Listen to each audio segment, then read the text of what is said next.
Happening now, marriage equality is rolling through New Mexico just like the desert winds. It all started down south in Doña Ana County last week. Santa Fe and Bernalillo County quickly followed. Now, even more counties are joining in, issuing marriage licenses to same-sex couples. Yesterday, 3 more counties, Valencia, San Miguel, and Taos, announced that they too would start issuing marriage licenses to gay couples, some of them as soon as today. This means half the people in the state now live in counties where marriage licenses are issued to same-sex couples. But Governor Susana Martinez, whom you just saw, believes that you, the voter, should decide this issue, not judges or individual county clerks. To give the decision to the people to say whether or not they want same-sex marriage is extremely important, to never take that decision away from them. This patchwork way of passing judgment on a law is really not the proper way of doing it. Karen Schmiege and Patricia Catlett here were first in line at the Bernalillo County Clerk's office yesterday morning, along with dozens of other couples who got there before the doors even opened. This was at 8 o'clock yesterday morning. It's really a miracle. There's a lot of hard work behind this for so many different people who really were able to put this together and make it happen.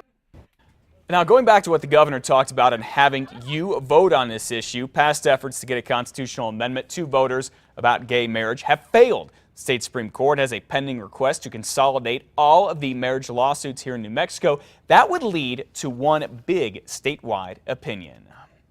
Well, it is official this morning. You will get to vote on a late-term abortion ban in Albuquerque. This after the city clerk verified a petition for that has enough signatures. The plan would ban abortions after 20 weeks, and supporters of it submitted nearly 27,000 signatures last month. They needed 12,000 to force a public vote, and late yesterday, after weeks of counting, the clerk certified that they got them. The clerk's office did not get this count done in time to put the issue on the city election ballot. That'll be in October. Now, if there is a runoff for the mayor's race, it would be in November, and possibly on November 19th, the abortion ban question could go on that ballot. Otherwise, they would have to be a special election that would cost the city and all of us upwards of $600,000. A proposal to ban picketing that targets someone's home was introduced at the Bernalillo County Commission meeting last night, clearing its first hurdle. This ordinance actually stems from a recent anti-abortion protest. A group from California called Survivors of the Abortion Holocaust demonstrated earlier this month outside of a home in the North Valley of a doctor who performs abortions. If this new rule is finalized, it would allow protesting and picketing in neighborhoods, but it would ban it outside of specific houses. All right, 5:34, new details this morning in the wrongful death civil lawsuit against former Albuquerque police officer Levi Chavez. According to this morning's Albuquerque Journal, Mr. Chavez wants a state district court judge to dismiss the lawsuit that claims he, quote, caused the shooting death of his wife Tara Chavez in 2007. It's on the grounds that the city of Albuquerque should have never been released from its duty to defend him as one of its workers.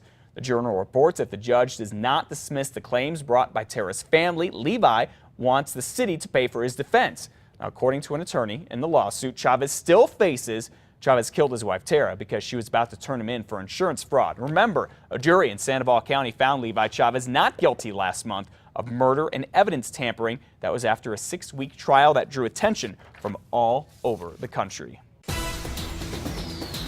5:35, still very developing this morning is the news surrounding Syria. Here's what we know this morning. A UN envoy to Syria says evidence there just found shows a chemical substance of some kind was used to kill hundreds of people. That includes women and children. U.S. officials in Washington say before they launch any strike against Syria, they will release the intelligence that links Syria's president, Bashar al-Assad, to last week's chemical attack on his own people. Syrian rebels who are trying to oust Assad may get a boost from Western airstrikes any day now, as soon as the president signs that order. Meanwhile, the U.S. is rallying international support for action against the Assad regime for, again, possibly using chemical weapons on its own people. The U.S. says that did happen. It says it has evidence to prove it. So far, France and Britain are both backing calls for this military action. This is not about getting involved in a Middle Eastern war or changing our stance in Syria or going further into that conflict. It's nothing to do with that. It's about chemical weapons. Their use is wrong, and the world shouldn't stand idly by. David Cameron, Britain's prime minister there. Very poignant statement. Russia's foreign minister says any military action taken in Syria without a mandate from the UN would be a grave violation of international law. Syrian activists say hundreds of men, women, and children were killed in that chemical attack. Thousands of them have been killed since the civil war started 2.5 years ago. But exactly how many people, the activists do not know. Well, all this talk about a possible military strike from the U.S. or an international community in Syria has people here in New Mexico very concerned. This is especially true for folks with family and friends there. News 13's Samantha McDonald has their story. Good morning, Samantha. Good morning, Matt. Well, I spoke with someone here in New Mexico who says the events in Syria make him very nervous, not only for his cousin who lives there, but also for the safety of innocent people worldwide. Haytham Khalil owns Sahara, a Middle Eastern restaurant on Central Avenue near the University of New Mexico. He says he and his customers are glued to the news, Al Jazeera and CNN, to get constant updates about what's going on in the Middle East. Khalil says he has a second cousin who lives in Syria and fears for the safety of everyone there. They even now more worry, that something bad that might happen. I wish just peace on this earth. That's our main concern.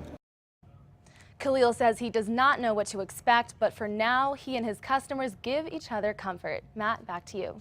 All right, thank you, Samantha. I'm sure there's a lot of anxiety there for him and for a lot more people. All right, we're going to keep you updated on the latest going on in the Middle East right here on News 13. You can find the latest anytime, too, at our website. That is KRQE.com. All right, coming up on 5:38 when we come back, the latest